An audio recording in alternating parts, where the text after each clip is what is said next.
자, 위기감이 감도는 한국 경제에 대해서 한번 이야기해 보도록 하겠습니다. 최근 이런 기사가 있죠. 미국의 소비자 물가 지수가 이제 생각보다 높게 나왔다. 거기다가 이제 막 전쟁 리스크까지 막 터지면서 막 이란에서 이스라엘 막 폭격하고 이런 것들 때문에 지금 달러가 지금 1,400원을 막 넘어갈 초일기에 막 다다랐다. 이 미국 물가는 전혀 안 잡혔는데 중동은 막 전쟁이 확산되는 분위기까지 오니까 야, 이거 지금 물가가 잡히기는커녕 유가 뛰고 뭐 지금 난리 나겠구나. 그래가지고 오늘이죠. 이 중동 긴장이 고조되면서 17개월 만에 1,400원을 뚫었습니다. 그래서 이 한때지만 1,400원을 뚫었다는 것 자체가 약간의 상징성이 좀 있는 거죠. 그러다 보니까 야, 이거 진짜 큰일 났나 보다라는 생각들을 더 하실 수도 있을 것 같아요. 그런데 이거 좀 디테일을 보면은 이 달러 인덱스라는 게 있습니다. 이게 뭐냐면 이제 달러랑 그 외에 뭐 기축통화라고 불릴 수 있는 뭐 엔, 유로, 뭐 파운드 이런 것들과 대비해 가지고 달러가 강세냐 약세냐를 좀 따지는 건데 이 달러 인덱스가 지금 106입니다. 그러니까 100이 서로 똑같다고 가정하면은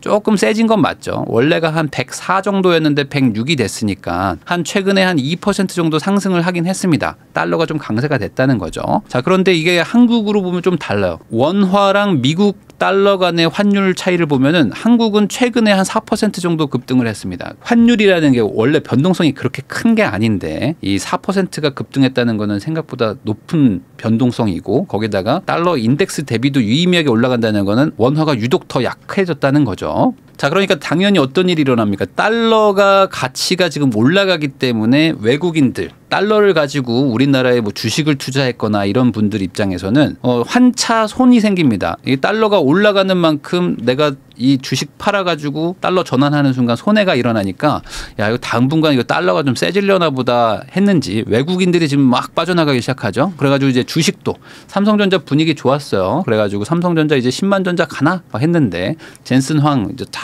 이제 사인 받으면서 야, 삼성전자 역시 너만 믿고 있었어 하면서 쭉 올라왔는데 이게 86,000원 찍고 지금 8만 원으로 다시 내려가고 있다. 이 우리나라 사람들 대부분 또 삼성전자 많이 투자를 하셨는데 또 걱정이 좀 많아지고 있는 상태입니다. 자, 그러다 보니까 이제 또 안 좋은 얘기들이 계속 나오죠. 이 금리 인하는 이제 물 건너갔고 오히려 지금 금리 인상 얘기들이 나오고 있다 해가지고 지금 뭐 미국 언론에서는 내년에 미국 금리가 인하가 되는 게 아니라 오히려 뭐 6%, 8%까지 올릴 수도 있다. 그리고 이제 중동의 위기는 뭐 계속 될 것이고 이제 전쟁은 확산되고 러시아, 우크라이나는 끝나지 않는 전쟁을 할 것이다. 이런 위기감 있는 뉴스들이 계속 나오고 있는데 이런 것들 때문인지 몰라도 되게 걱정들도 많이 하실 것 같아요. 그래서 제가 최근에 지금 한국은행이죠. 한국은행에서 기준금리를 또 동결을 했습니다. 10회 연속 동결을 했는데 많은 분들이 우리나라 지금 금리에 아무도 관심이 없어. 23년 2월 이후니까 벌써 지금 14개월입니다. 14개월 동안 지금 금리를 한 번도 안 올렸기 때문에 금리 올리든 말든 뭔 상관이 약간 이런 생각들을 하고 계실 수는 있는데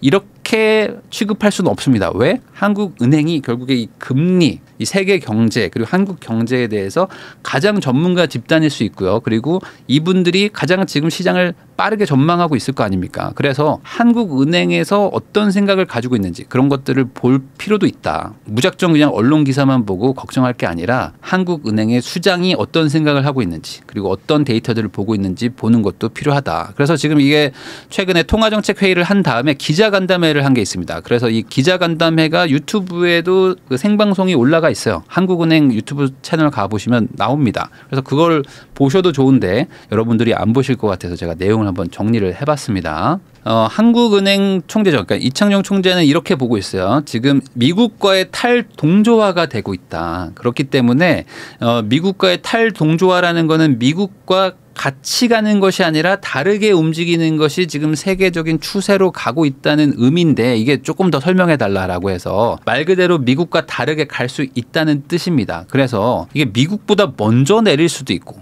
미국보다 늦게 내릴 수도 있습니다라는 멘트를 합니다. 그 말은 뭐냐? 미국이 계속 금리를 올리던 시기였기 때문에 이 시기에는 미국이 올리면 우리도 같이 따라 올릴 수밖에 없었는데 미국도 지금 동결한 지가 오래됐고 우리도 지금 동결한 지가 계속 오래된 이 상황에서는 앞으로 언제 내리냐의 문제인 것이지 피벗은 하기로 했기 때문에 결국에 우리 내부 사정을 조금 더 디테일하게 봐서 우리가 물가가 먼저 잡히면 우리가 먼저 내릴 수도 있는 것이고 우리가 물가가 안 잡히면 미국이 내려도 우리는 안 내릴 수도 있다. 라는 어찌 보면 원론적인 얘기지만 크게 봤을 때는 이제 탈동조화로 우리 국내를 먼저 중점적으로 보겠다는 얘기를 했습니다.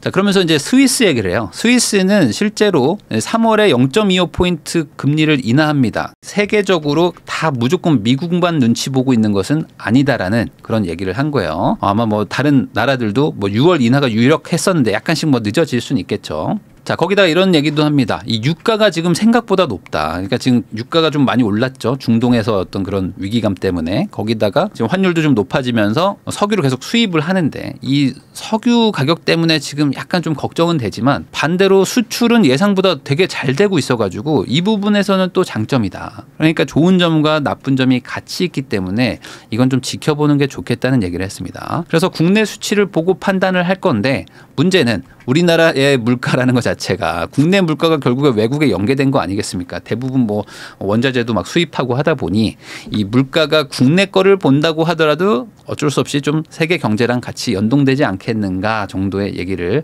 하기는 했어요. 자, 그다음에 이제 지금 많은 분들이 환율 높아진다고 걱정했는데 그것도 이제 기자가 물어봤습니다. 이 환율이 높은 이유가 뭐라고 생각하는지 그리고 걱정 안 해도 되는지에 대한 이유로 기본적으로 지금 과거와는 좀 달리 해외 자산을 매입하는 그런 수요가 엄청나게 높다. 우리나라 뭐 국민연금도 해외 자산들 많이 사지만 서학개미라고 해가지고 지금 미국 주식 투자하시는 분들 정말 많죠. 그러니까 그런 것들까지 생각해 보면은 달러가 지금 해외로 나가는 일들이 많다는 거죠. 그러니까 자연스럽게 환율이라는 게 좀 뛸 수밖에 없는 것이고, 근데 그게 안 좋은 그런 유출이 아니라 이 해외 자산을 사러 들어가는 거기 때문에 이게 무작정 나쁘다고 볼 수는 없다. 자, 거기다가 지금 환율이 하락하고 있는 건 맞고 그리고 우리가 조금 빠르게 하락하고 있는 것도 사실이지만 어찌됐든 간에 아까 말한 그 달러 인덱스를 보면은 달러가 지금 다른 나라 통화 대비 좀 강세를 보이고 있는 건 사실입니다. 그래서 전 세계적으로 공통적인 현상이다. 거기다 유독 지금 우리는 지금 동북아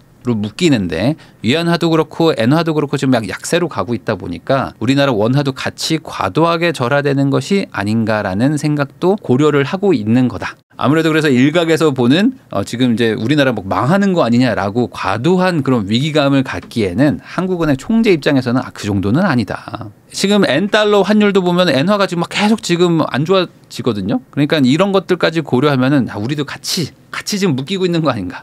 라는 생각을 한다는 겁니다. 자, 거기다가 이런 얘기도 해요. 상황이 아주 심각해지면은 안정화할 수 있는 방법이 많다. 그러니까 우리가 뭐 여러 가지 지금 방법들을 강구하고 있고 지금 카드도 아직 준비되어 있는 것들이 있기 때문에 심각하다고 볼 수는 없다라고 좀 얘기를 했어요. 자, 미국 금리 인하 시기가 늦어지는 거 아니겠는가라는 질문에 대해서는 그럴 것 같다라고 얘기를 했습니다. 그러니까 원래는 지금 6월 인하에 대해서 많이들 생각을 했었죠.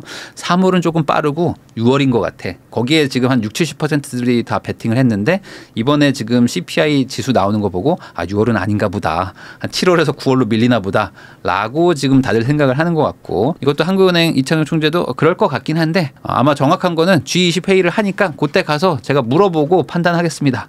정도로 얘기했습니다. 그러니까 이분보다 지금 더 확실하게 세계 경제를 파악할 수 있는 사람이 없어. G20 회의 가가지고 중앙은행 총재들하고 대화를 할 수 있는 사람이잖아요. 그러니까 이 사람의 말을 안 믿을 거면 누구 말 믿을 건데. 자, 물가가 너무 높다. 어떻게 생각합니까? 라는 질문에도 이런 얘기를 했습니다. 여기서는 약간 좀 강력하게 얘기한 부분이 있어요. 뭐냐. 농산물하고 이제 주택이 물가에 영향을 많이 주고 있는데 그중에서 농산물이 되게 지금 심각하다. 이런 얘기들을 막 하면서 지금 한국 소비자 물가 지수를 보면 이제 3.1입니다. 그래서 최근 3월, 4월 둘 다 지금 3점대를 다시 올라가 버렸어요. 2점대에서 3점대로 올랐기 때문에 야, 이거 떨어지나 했는데 아니네.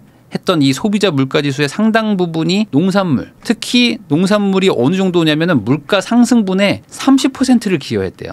자, 근데 농산물이 이 물가 지수에서 차지하는 비중이 3.8%밖에 안 돼. 4%가 채 안 되는 비중의 것이 상승분의 30%를 가져가면 도대체 이 농산물이 얼마나 비싸진 거냐고요. 요즘에 그거 아시죠? 사과가 이제 금사과를 넘어가지고 사과를 못 산다고 합니다. 이 사과가 88%를 상승했거든요. 그래가지고 통계 작성이 시작된 1980년 1월 이후 역대 최대 상승폭인데 사과를 사 먹을 수가 없다. 그래서 예전에는 망고가 비싼 거였는데 지금은 차라리 사과를 먹느니 망고를 먹는다고 하잖아요. 그 정도로 지금 사과를 아예 못 사 먹는 수준이 됐는데 88%가 폭등했거든요. 그래서 농산물 얘기하면서 한 번 더 얘기를 합니다. 과일 있죠. 과실이 이 물가 지수에서 차지하는 게 1.5% 정도라고 합니다. 그러니까 1.5%밖에 안 되는 농산물에서 그 과일 파트가 물가 상승분의 18%를 기여했다는 거예요. 어마어마한 거죠. 1.5%가 이 3.1% 올라간 물가 상승률의 20%를 담당한 거야. 그러니까 그만큼 이 사과랑 이런 것들 물가를 못 잡았던 것이 엄청난 요인이다. 그럼 이 사과값이 앞으로도 계속 고공행진을 할 것인지 아니면 뭐 수입을 해가지고 물가를 낮출 것인지 이런 거에 대해서 정부가 좀 선택을 해야 된다. 이런 얘기도 했습니다. 거기다 이제 전기요금이라든지 뭐 교통 이런 것들은 좀 국제적으로 좀 낮은 수준에 있는데 이게 지금 이제 선거가 끝났으니까 이제 줄줄이 인상을 또 막 예정하고 있죠. 그래서 지금 뭐 가스니 뭐 전기니 뭐 이런 것들 앞으로 막 계속 올라간다는 기사들도 바로 나타나고 있는데 그러니까 지금 이 물가도 약간 되게 혼돈스러운 상황이라고 보시면 될 것 같아요. 자, 가계부채가 GDP 대비 100% 이하로 지금 내려올 수 있냐 이런 질문도 있었습니다. 지금 가계부채가 되게 위험하다 얘기를 하는데 그만큼 지금 현 정부에서도 가계부채 감소 대책을 썼어요. 신생아나 특례보금자리론을 또 풀어주면서 또 한편에서는 은행권을 또 쪼여가지고 야 대출 다 상환시켜 해서 또 가계부채를 좀 낮춘 것도 있고 GDP가 또 상승하면서 이 100% 간당간당 했었거든요. 그래서 이번에 내려오냐라고 이제 물어봤는데 기대하고 있다 정도로 얘기했습니다. 이게 1분기 GDP 통계가 이제 조만간 나오는데 봐야 알 수 있지만 기대를 좀 할 수는 있지 않을까 정도의 뉘앙스를 했어요. 그러니까 그만큼 지금 가계부채도 어느 정도 좀 컨트롤은 할 수 있다.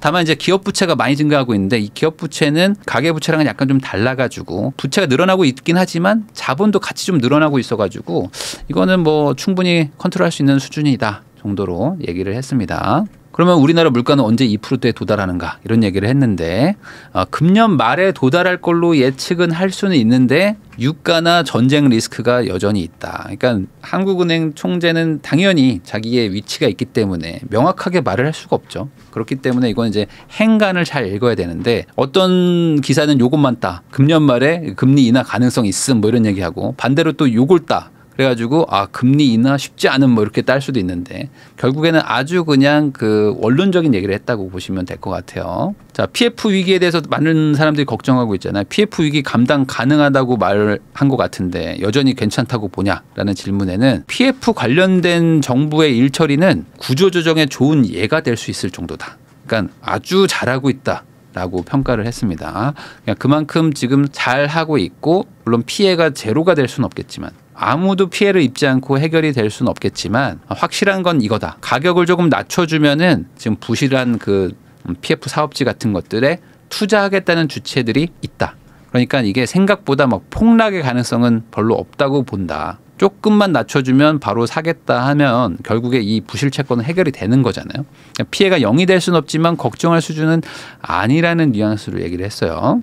자, 그래서 뭐 이런 얘기도 했습니다. 이 언론이 뉘앙스를 좀 오해하게 좀 말하는 것들도 있기 때문에 지금 한국은행의 포지션은 뭐냐. 인하를 하려고 하는 것도 아니고 인하를 안 하겠다는 것도 아니고 인하에 깜빡이를 켤지 말지 고민하는 단계다. 이게 무슨 소리냐. 깜빡이를 킨다는 거는 지금 가려고 준비를 하는 거잖아요. 근데 인하로 준비하는 단계까지는 아니라는 거지만 반대로 인하할 생각이 아예 없는 것도 아닌 깜빡이에 손을 약간 올려놓고 있는 정도는 됐다. 이게 되게 말이 어려운 말일 수 있잖아요. 뭔 소리야. 내린다는 거야 안 내린다는 거야 라고 생각하실 수도 있지만 내린다는 것도 아니고 유지한다는 것도 아닌 중립 상태다. 라고 다시 한번 강조를 했습니다. 그래서 이걸 이렇게 표현하면 될 것 같아요.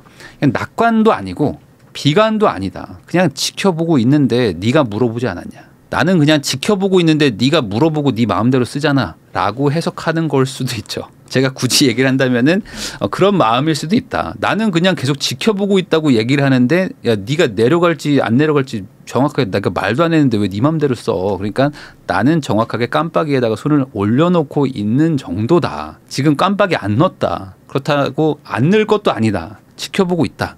라는 겁니다. 자, 미국 국채 30년물 금리가 막 튀고 있습니다. 한번 쭉 빠졌던 적도 있고 쭉 올라갔던 적도 있고 다시 내려갔던 적도 있고 다시 올라가는 적도 있어요. 그 말은 뭐냐? 이 항상 시장은 기대와 위기감을 반복해서 느껴왔거든요. 최근에 지금 이란이 이스라엘을 폭격한 것 때문에 사람들이 많이 걱정들 하시는데 이런 기사들도 있어요. 뭐냐? 이란에서 공격 72시간 전에 통보를 다 해줬다. 그래가지고 사우디랑 아랍에미레이트랑 다 미리 알고 어느 정도 정보를 다 공유를 해가지고 그리고 이제 드론이랑 미사일도 아주 천천히 날아가가지고 다 요격할 수 있는 시간을 또 벌어줬다. 뭐 이런 얘기들도 있습니다. 그래서 이게 무슨 소리냐? 이란도 그렇고 이스라엘도 그렇고 확실하게 이걸 확전으로 하려고 하는 마음까지는 아니다. 라는 거일 수도 있다는 거죠.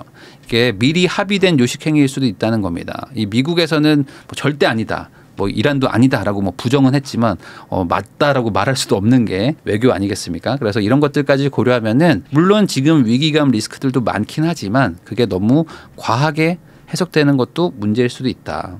그래서 지금 파월 의장도 그렇고 한국은행 총재도 잘 모르겠으니까 지켜보겠다. 뭐 물가가 잡히면 내리겠다라는 원론적인 얘기를 계속 하고 있는데 거기에 대해서 너무 과한 기대하는 것도 문제지만 반대로 과한 걱정하는 것도 문제다. 둘 다 아닌 것 같다. 정도가 지금의 상황을 보는 중요한 포인트가 아닐까라고 생각을 합니다. 그러니까 지금 제가 말씀드린 대로 너무 과한 기대와 과한 걱정 둘 다 안 하고 상황을 같이 좀 지켜보는 게 가장 좋을 것 같습니다.